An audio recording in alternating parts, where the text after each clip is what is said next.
Ya tenemos a nuestro invitado, Mauricio Alarcón, lo hicimos esperar ahí unos minutitos, esperamos, ¿no?, que le hayan atendido ahí en la sala de espera, que le hayan dado un cafecito buen día, obviamente, para disfrutar. Ahí está, muchísimas gracias a la coordinación.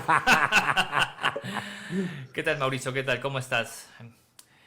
Bueno, Bien, bien, José Antonio, aunque preocupado por las maravillas que antes de irse quieren hacer nuestros las legisladores, ¿no? triquiñuelas. Ya vamos a Están, hablar de están esas. tratando de hacer algo bonito como para retirarse dignamente, pero no cuentan con que del otro lado estamos pendientes de todo lo que hacen.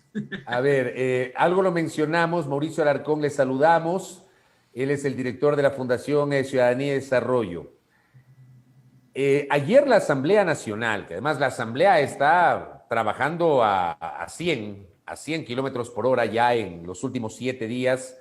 De aquí al próximo viernes ya tendremos la instalación de la nueva asamblea. O sea, esta asamblea termina el próximo jueves 13.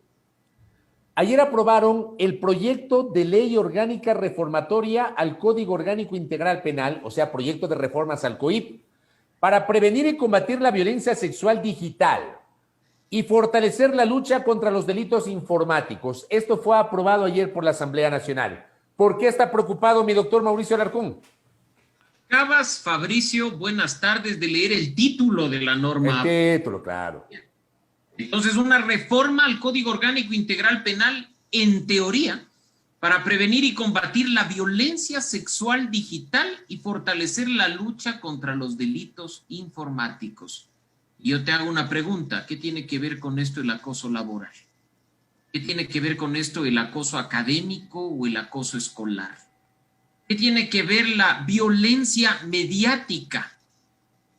Partiendo del hecho de que acaban de aprobar una norma con un título cuyo contenido no tiene nada que ver con lo que el título dice y que desfigura en su totalidad la iniciativa presentada en agosto de 2020 por la ministra May Montaño, que sí buscaba efectivamente prevenir la violencia, el acoso digital y la violación a la intimidad. Una ley, además, muy sencilla, muy simple, de un articulado puntual y preciso, reformando 2 normas. Pero no, nuestros legisladores, por supuesto, uno más brillante que otro, no creo que solo al interior de la Comisión de Justicia, sino incluso en el Pleno, terminan creando un Frankenstein que aborda todo y a la vez no aborda nada, pero peligrosamente incluye unos tipos penales tan mal redactados que abren la posibilidad a que de manera subjetiva y arbitraria puedan interpretarse como el juez le venga en gana.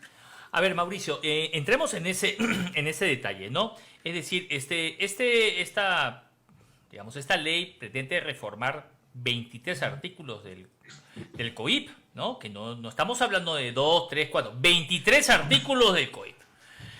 Y claro, bien dices tú, este cuerpo legal nace como una propuesta de May Montaño, que el día de hoy se ha pronunciado y dice, ¿sabes qué cosa? Se han aprovechado los oportunistas, los políticos han convertido el proyecto que digamos, había presentado en una ley para proteger políticos autoritarios y corruptos. ¿Por qué?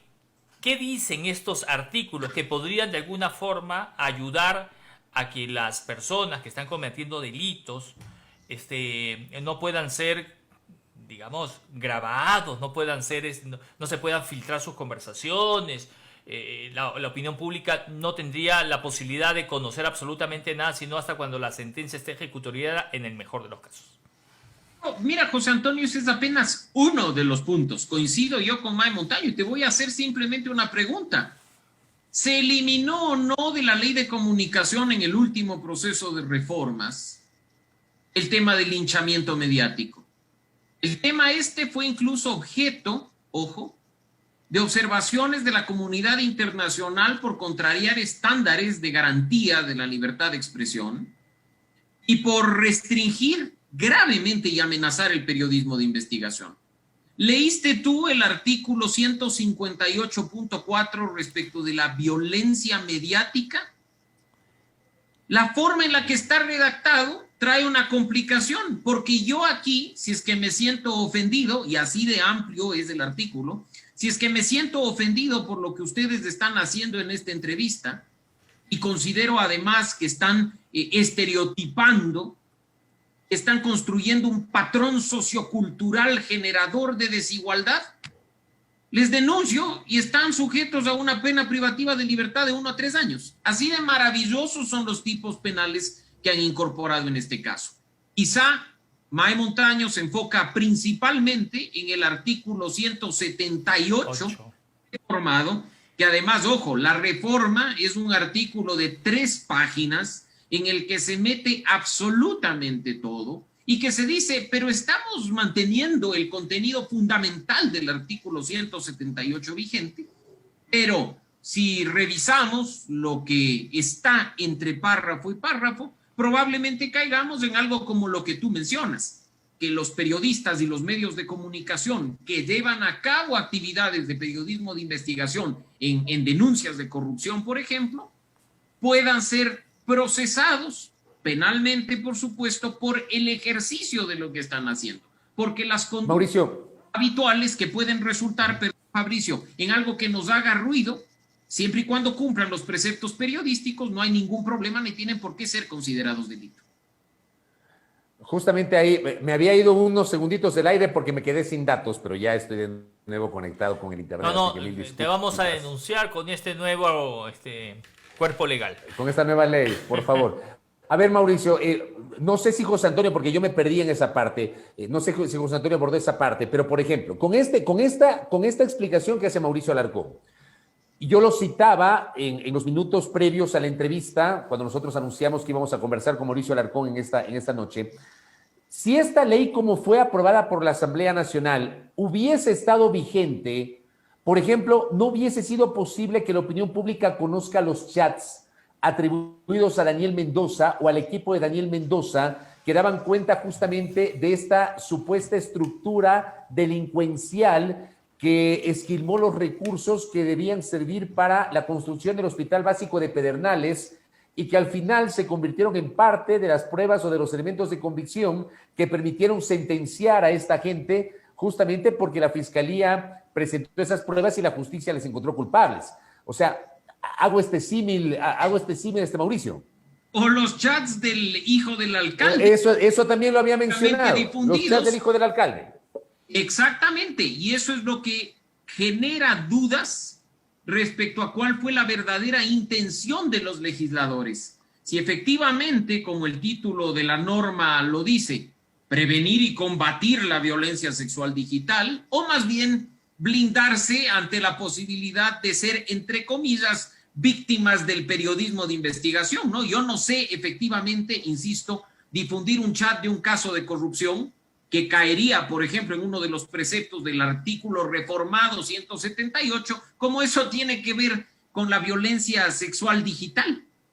En lo personal, no tengo la menor idea. Y claro, excusas saldrán, como digo, en el camino, pero estamos apenas, insisto, abordando uno de los temas que están contenidos en este chorizo de artículos que nada tienen que ver con la propuesta original. Incluso personas que ya venían trabajando en temas de acoso escolar y que han conseguido que normas muy puntuales y bien elaboradas formen parte de las últimas reformas a la ley de educación, han saltado al ver la forma en la que ahora se incorpora aquí al Código Orgánico Integral Penal temas de acoso académico y temas de acoso escolar entre pares. En definitiva, el insulto entre estudiantes en un colegio primario, obviamente cayendo en ciertos detallitos que están explicados en este nuevo artículo 154.3, podrían ser objeto de sanciones que antes no estaban establecidas. Así es que, por favor, yo creo que en este caso hay que actuar con responsabilidad y no simplemente por querer quedar bien y decir que se está regulando la violencia digital o previniendo que ya no se difundan videos sexuales de mujeres que han sido extorsionadas, caigamos en este tipo de burdas creaciones de un Frankenstein penal que puede resultar muy peligroso en una sociedad como la ecuatoriana. Mauricio, 2 preguntas en una. La primera, ¿quién es el padre de este Frankenstein? ¿No? Si tiene nombre y apellido, ¿no? ¿Quién ha sido el autor, digamos, intelectual de esta redacción? Y la segunda, si es que esta ley entra en vigencia y se hacen las reformas a todos estos artículos 23 del COIP, una persona que difunda a través de las redes sociales, ¿no es cierto? En su WhatsApp, lo pone en un grupo, eso se viraliza, pero más rápido que cualquier cosa. Estaría, digamos, siendo responsable y podría ser, digamos, acusado de este delito.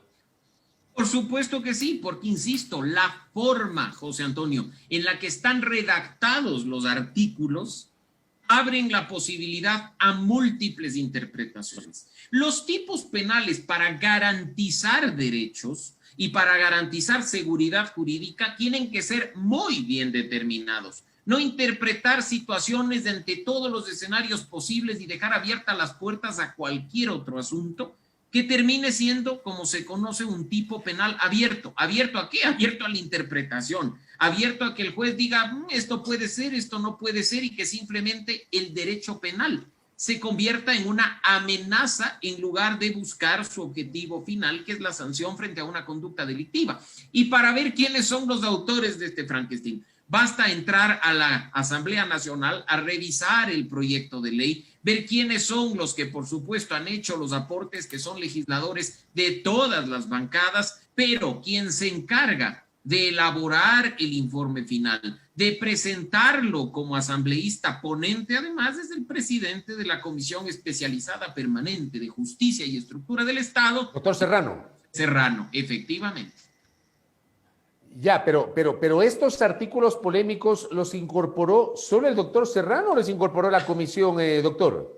A mí me gustaría, Fabricio, José Antonio, que ustedes inviten a miembros de la Comisión de Justicia y vean ustedes y les pregunten si se respetó el proceso de aprobación de la incorporación de las normas después del segundo debate en el Pleno, en función de las últimas reformas de la Ley Orgánica de la Función Legislativa. El día de hoy conversaba con un par de miembros de la Comisión de Justicia que, aterrados, obviamente, se abstuvieron o votaron en contra, decían que ni siquiera se respetó el procedimiento para incorporar las observaciones. Y así no se puede proceder en un tema tan sensible y que puede acarrear este tipo de consecuencias. Esto va a pasar obviamente a las manos del Ejecutivo y será Moreno o Lasso quienes tendrán que decidir si se veta o no. Ya hay pronunciamientos de algunos colectivos, de algunos gremios de periodistas que han mostrado ciertos reparos respecto al contenido de esta ley. Proyecto de ley. Proyecto de ley, claro. ¿Tú crees que va a llegar al escritorio de Lenín Moreno o será Lasso quien tendrá que poner el pecho a este proyecto de ley? A Lenín Moreno todavía le restan 17 días en la presidencia de la República y durante esos 17 días puede vetar esta norma. Lo óptimo, considerando la sensibilidad del tema principal, es que dé un veto parcial, de tal forma que no se bloquee la discusión durante un año. Lo mismo aplica para el señor Lasso, que en 17 días será presidente de la República.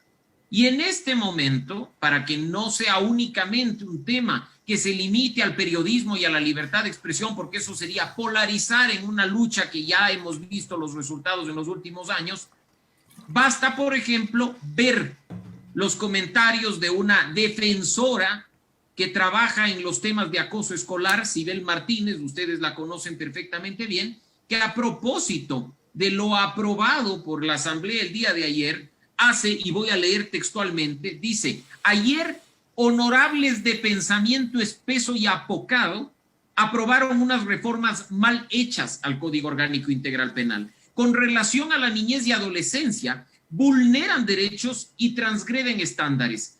Se llama maltrato institucional y es una forma de violencia, pero claro, esta sí no está penada. Así es que no nos enfoquemos simplemente o polaricemos este tema en si se limita o no los temas del ejercicio periodístico, la libertad de expresión. Empecemos a ver otro tipo de errores que han sido incorporados en este proyecto de ley aprobado ayer por la Asamblea Nacional y que deben ser corregidos. Insisto, tiene que ver con el tema el acoso escolar, el acoso laboral y este tipo de prácticas que no se relacionan con el objeto principal de la norma que se debía aprobar. Lo lógico sería, sea Moreno, sea Lasso, lo lógico sería que hay un veto parcial o un veto total, Mauricio. No, como yo digo, veto parcial es lo óptimo. De acuerdo, sí. Ya por eso sabemos, Fabricio, quería que me quede claro. No, claro, y clarísimo. Así es, el veto total, pone en la congeladora esto durante un año.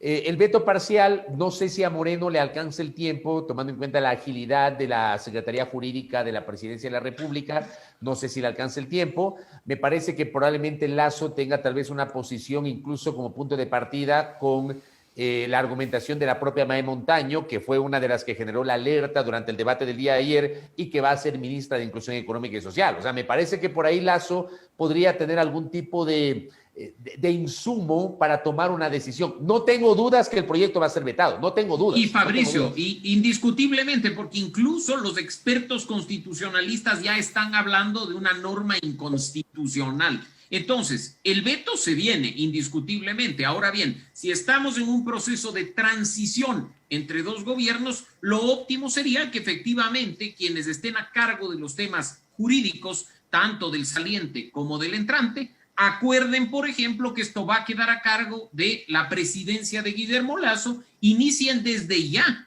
la elaboración de dicha objeción parcial y la hagan llegar tan pronto se posesionen en el cargo. No nos olvidemos que hay una cuenta regresiva en la que tiene que obligatoriamente pronunciarse el Ejecutivo, caso contrario la norma entra en vigencia. Pero no dejemos también de poner encima de la mesa el hecho de que el gobierno del señor Lenín Moreno ha intentado enviar la mayor cantidad de proyectos de ley a la Asamblea para justamente no dejárselos a Lasso, para que Lasso no entre, digamos, a hacer reformas tributarias, esa clase de cosas, que las va a hacer, ¿no es cierto? Pero como que, no sé, hay la sensación de que Lenín Moreno ha intentado quitarle las piedras, la mayor cantidad de piedras del camino en la Asamblea Nacional. Entonces, obviamente habrá que esperar. Yo creería que a lo mejor Lenín Moreno va a tomar algún tipo de decisión respecto a este tema y no lo va a dejar simplemente que lo tomen Lasso. Lamentablemente, conociendo la forma en la que actúa el gobierno actual, y en eso Fabricio ya ha dado una pauta, lo que yo me temo es que por cuestiones de tiempo y por simpleza manden una objeción total por inconstitucionalidad y bloqueen la posibilidad de discutir este tema, que sí es importante, pero que demanda un debate responsable. Lamentable. Es que son capaces.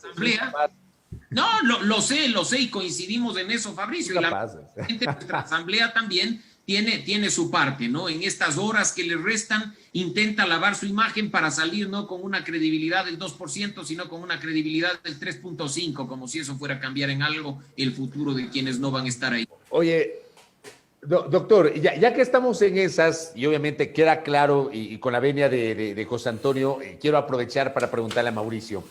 Una asamblea sobre la que además ustedes en sus diferentes proyectos de la fundación, por ejemplo el Observatorio Legislativo, que lo encabeza el amigo Marcelo Espinel, han hecho insumos obviamente analizando el tema, la parte cualitativa y cuantitativa del trabajo legislativo.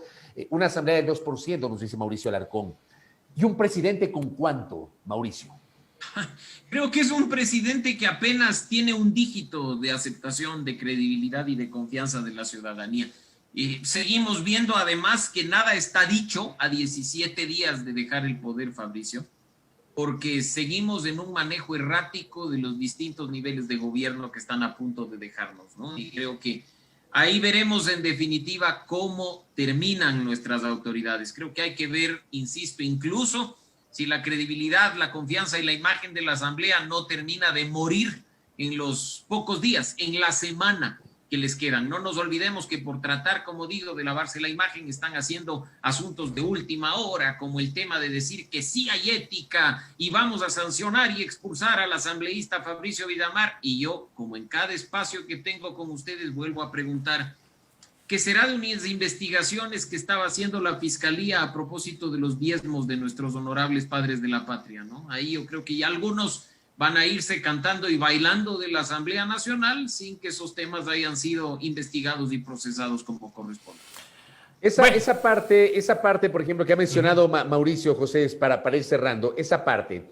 A ver, es probable que la próxima semana tomen una decisión sobre el caso de Fabricio Villamar, por el tema de los carnets de discapacidad. A mí me ha llamado la atención que solamente se haya tomado una decisión de investigar a un legislador cuando había denuncias contra otros legisladores. Yo siempre defiendo la presunción de inocencia, pero extrañamente había legisladores sobre los cuales creí que iba a comenzar una investigación y no se lo hizo.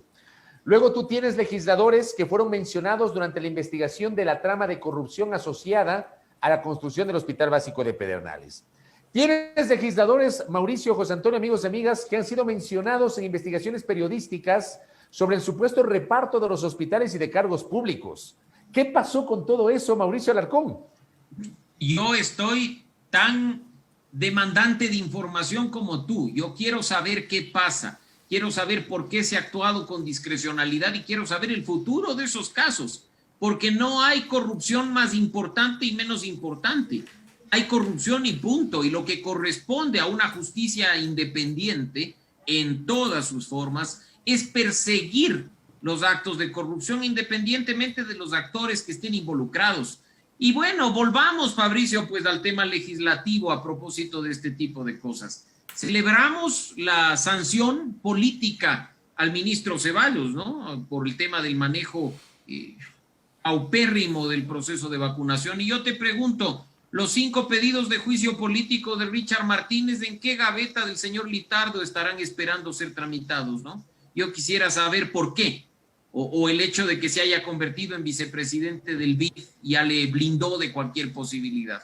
Así es como se manejan los temas lamentablemente en el país, y lo que debemos lograr es que la ciudadanía y periodistas responsables como ustedes permanentemente recordemos que ni las acciones políticas ni las acciones judiciales tienen que manejarse a discrecionalidad. El respeto al Estado de Derecho pasa por aplicar la misma norma y en la misma forma a todas las personas por igual. Muy bien. Correcto. Voy a parafrasear a un gran pensador ecuatoriano, mi querido Mauricio. Usted como el pueblo no son merecedores del presidente que tienen. Esto puede ser tomado en 2 caminos, ¿no? No, yo te voy a preguntar a ti, José Antonio, y también le pregunto a Mauricio, ¿qué hicieron el día de hoy para decepcionar al presidente Moreno? Yo quizá no preparé el mejor café que el señor esperaba. Bueno, espero reivindicarme para la próxima, porque capaz que eso es una forma de defraudar a nuestro primer mandatario. Yo llegué el día de hoy luego de un opulento almuerzo en el cual me he sentido pelucón, ¿no? He comido hasta la saciedad, he bebido antes de un programa y no he preparado el noticiero. Así me he sentado el día de hoy. Sí, por lo cual me siento culpable. Ahí nos decepcionas a nosotros por no habernos invitado, José Antonio, y espero que Fabricio comparta conmigo el sentimiento. Así no se puede. Es que yo fui invitado. No tiene posibilidades, yo fui invitado. No. Usted la próxima tiene que decir, si me invitan a mí, vengo con compañía. Caso con al país entero. Bueno, doctor Mauricio Alarcón, buen fin de semana. Quedarás encerrado en la casa, verá que hay confinamiento desde las 8. Por supuesto, aquí yo ya estoy provisto en la casita de alimentos, por supuesto, para tener un fin de semana tranquilo y sereno. ¿Con bebidas espirituosas y moderación o no? Por supuesto. Siempre la comida puede estar acompañada de un buen vino y las frías noches pueden estar acompañadas quizá de un gin tonic o alguna cosa de esas, así es que siempre habrá, aparte del calor humano, una buena compañía espirituosa para terminar. No sea así, vea que estamos con la vena abierta por acá. No sea así. Pero estamos guardados, ya estamos a poco de que acabe la movilidad, entonces terminando esto a la distancia podremos decir así sea salud, cada uno con lo que le corresponde. Correcto. Muchísimas gracias a Mauricio Alarcón. Un gran abrazo, una buena noche.